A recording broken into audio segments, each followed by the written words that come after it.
Je souhaite d'abord, bien sûr, remercier tout le monde pour cette belle série de 4 séminaires. Nos éminents conseillers scientifiques, Anne-Sophie Ginon et le professeur Lyon-Camp, l'EN3S qui a brillamment organisé tout cela et a aussi contribué dans la partie pédagogique, Philippe Sanson qui a été à l'initiative de ces séminaires, et puis surtout tous nos intervenants. Et je souligne particulièrement la diversité de ceux-ci qui a fait la richesse bien sûr des débats, puisque conformément à ce que nous avions souhaité, nous avons eu la chance d'accueillir dans cette salle virtuelle des universitaires et des praticiens,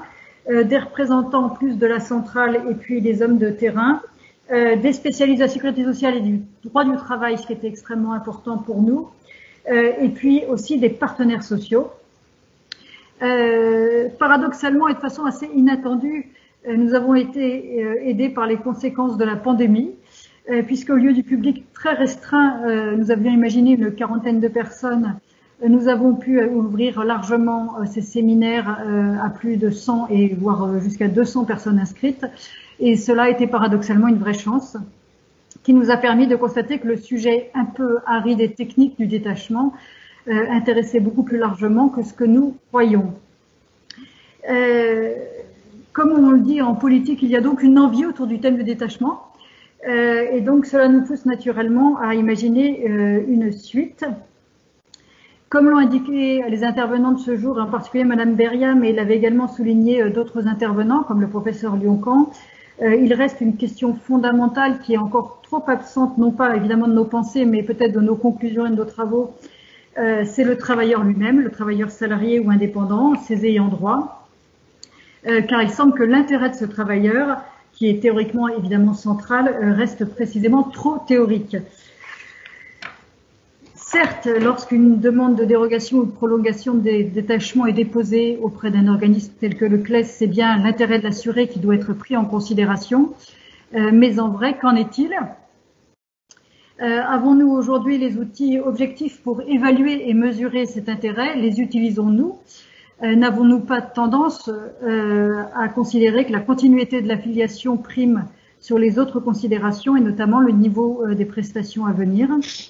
Donc je pense que ces questions méritent d'être explorées plus avant. Sur un autre registre, je pense que la deuxième direction qui pourrait guider des futurs travaux, peut-être sous forme de groupe de travail,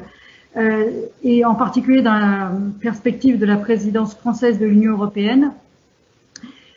c'est d'élargir notre regard en tentant de mieux comprendre les points de vue de nos partenaires européens sur la façon de travailler de la France. Comme je l'avais souligné lors de la séance introductive du 15 décembre, et comme l'a rappelé d'ailleurs Emmanuel Delachery ce matin, la France est au centre de la mobilité des travailleurs en Europe, parmi les 5 grands pays qui accueillent et détachent le plus de travailleurs, en lien direct avec le poids de nos échanges économiques. Il semblerait donc, de mon point de vue, important et utile que nous puissions prolonger nos travaux en y associant nos grands partenaires européens et en nous mettant à l'écoute de leur perception et de leur regard sur le droit en vigueur, sur son application et sur l'idée qu'ils se font de l'application par la France des règlements.